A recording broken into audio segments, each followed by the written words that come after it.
So the wilderness is going to burst into bloom and rejoice with joy and singing. Today is the third Sunday in Advent. We lit the candle of joy, and Isaiah paints a vivid, almost unbelievably too good to be true image of the earth and everything that is in it, filled with joy. As I was preparing for the message today, I was searching for images of desert in bloom to kind of get my mind wrapped around the scripture passage today. And I stumbled across information about Death Valley super blooms. Have you heard of these? Oh my goodness. I had never heard of them before, and I wondered why I hadn't. But Death Valley National Park in California is the lowest, hottest, most arid place in all of North America. Temperatures there reach over 120 degrees at times during the year. Perhaps some of you have been there. I don't know. It looks like a beautiful place. I had never experienced a desert until I was traveling in Israel and Egypt a few years ago, and I have to tell you that I have never ever been more thankful for an air-conditioned bus or a little tiny piece of shade or plenty of bottled water to drink than I was on our journey from Jerusalem to Cairo. I realized how spoiled we are living around all of this green here in Iowa. When you see images of Death Valley, it's a beautiful place, but the harsh extremes make it a challenge for life to survive. Many of the images of Death Valley look like vast expanses of nothing, barren earth burnt by the brutal sun. But when the conditions are just right, when there is just enough rain at just the right time and the temperatures hold just right, Death Valley is transformed into a carpet of wildflowers. Yellow, purple, pink, orange. The once dreary, almost monochromatic palette erupts with color. These super blooms are rare. They happen maybe once a decade for Death Valley. The last one was in 2016. They're really hard to predict. They don't know how long they're going to last because it all depends on the temperature and the weather conditions. But oh my goodness, the transformation is incredible. This is the kind of transformation from desolate desert into abundant, blooming life that the prophet writes of in our passage from Isaiah today. I love the imagery in Isaiah because it is so vivid. Isaiah's words paint pictures for us, pictures of a future possibility hopeful beyond our wildest imaginations. A future in which weapons of war are transformed into tools of growth and new life. A future in which a sprout emerges from the stump of Jesse, promising justice for the poor and the weak.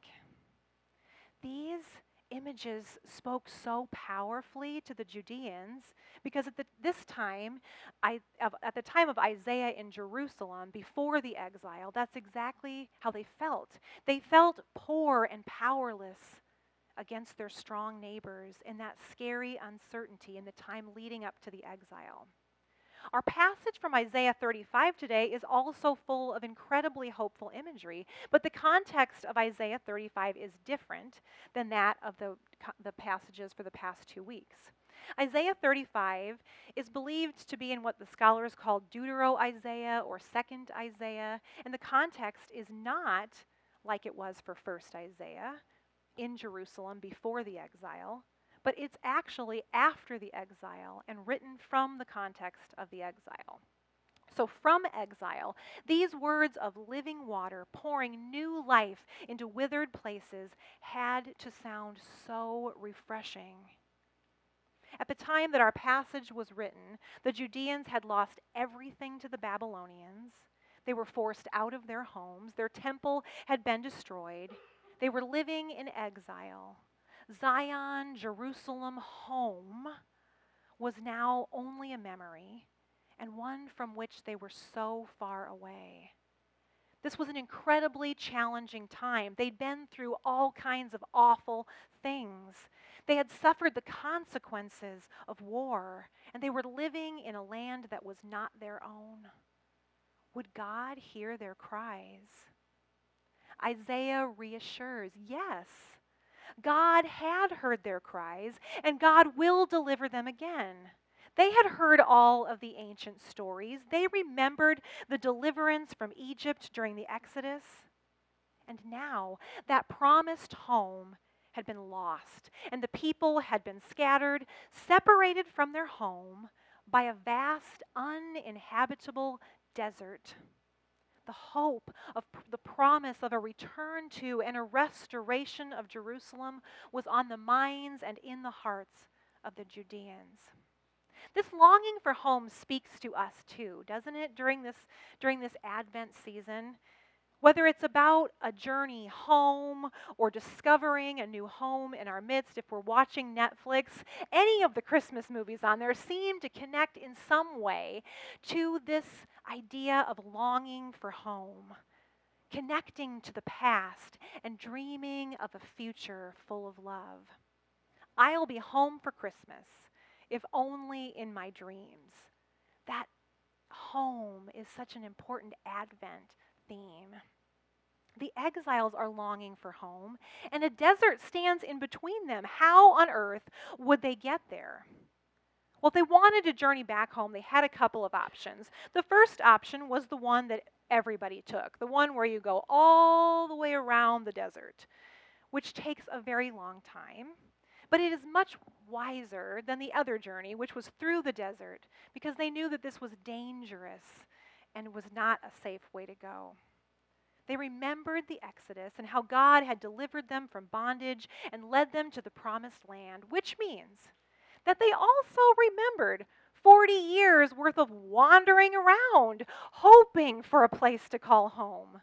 So, this text in Isaiah sets up this return home after the exile to be a parallel to the Exodus.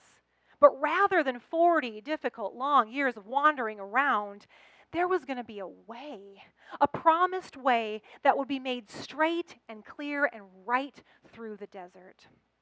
So rather than 40 years of wandering in the wilderness, as unimaginable as it is, this journey would end up being more like a walk in the wildflowers, a tiptoe through the tulips. It sounds a lot more wonderful than that 40 long years of wandering. The desert would rejoice and with blooms and streams of water. This is a joyful vision. The weak find strength, and the wobbly knees are fortified for the journey. Don't be afraid. Here is your God. Doesn't that sound familiar? We are going to be hearing similar messages to this on Christmas Eve as the angels spoke to the shepherds. Isaiah speaks of eyes that will be opened and ears that will hear, the lame who will leap like a deer, and those who couldn't even speak are going to sing. Where everything was dry and brutal, there will be refreshing streams and fountains of water. There's no need to even worry about predators. They will be traveling in peace. This is a joyful vision. And this beautifully transformed wilderness, there's going to be a way, a highway for the exiles longing for home, a highway through the desert pointing straight to their destination. And this way is going to be called the Holy Way. This passage reminded me of the passage from Jeremiah that we looked at a few weeks ago. Look for the ancient path and ask which way is good. Go that way.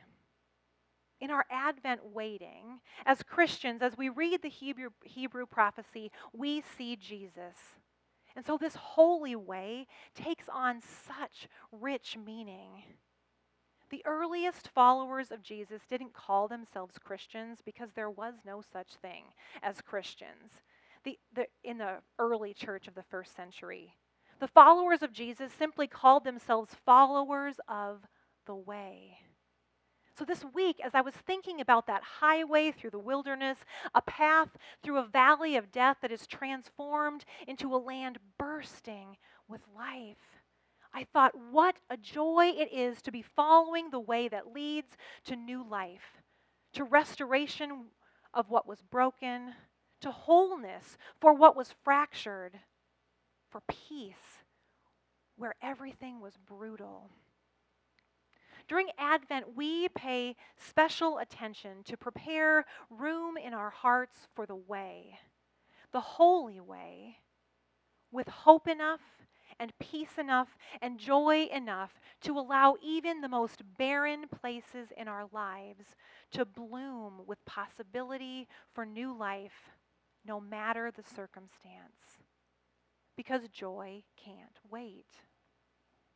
I've been wondering this week if joy is something to be discovered, if it's something always within our reach, just waiting to be uncovered. Or perhaps joy is what uncovers this within us, if only we have eyes to see and ears to hear. I was wondering this week if joy was a little bit like that seed in the desert, lying dormant, just waiting to emerge. I watched a few short videos about the Death Valley Super Bloom this week, and when the ranger was interviewed and he spoke about his experience, what it's like, what happens in a super bloom, and what it's like to experience it. As he was speaking, I just thought, that'll preach. His words sounded like a sermon. Hidden seeds just waiting for the right time to bloom. Who could imagine there was so much life hidden here? I wonder about that in our lives too. How much joyful life is waiting to emerge in our hearts? The conditions have to be just right for the seeds to germinate, to soften that protective coating. But as we've seen when we've looked at Isaiah during Advent, hope and peace and joy are not dependent on the circumstance. Some of the most beautifully hopeful writings in all of the Hebrew Bible were written during the exile when the situation was really awful. So there's clearly something else going on here when it comes to conditions. So can we nurture the conditions in our heart, no matter the conditions in our lives? Can we nurture the conditions in our hearts to prepare the way for joy? Maybe the conditions that allow joy to bloom in the dry and desolate places in our lives are not physical conditions at all, but spiritual ones. Maybe we've conceived of these conditions all wrong. I know that I am so guilty of this. I'm going to be super joyful as soon as I get this finished. I am going to be amazingly joyful as soon as I get through this hurdle, as I achieve this goal, as soon as, just after. But joy can't wait. The thing is, if we listen to the prophet, it seems that through faith, our singing is going to replace our crying, even when crying is what is called for. Choosing joy is an act of resistance in the face of pain. Joy is an act of defiance in the face of the powers that would have us believe that there is no hope for peace and justice. Advent waiting calls us to joy as resistance. Even as we look around and we see that our lives are not perfect, we see that our world is in chaos, even as we are tempted to retreat in fear, Isaiah points the exiles to joy. And Advent waiting calls those of us with queasy stomachs and wobbly knees to stand firm in the promise of new life. Be strong. Do not fear. Here is your God. After all, that is what Emmanuel means. It means God with us. God is here. So this Advent, let every heart prepare room for the way. Don't be afraid. Behold, I bring good tidings of great joy, which will be to all people. As we have sung each week during Advent, rejoice. Rejoice. Take heart and do not fear. God's chosen one, Emmanuel, draws near. So now I invite you into the story. What have you heard this morning? What did you see this morning? How have you experienced joy?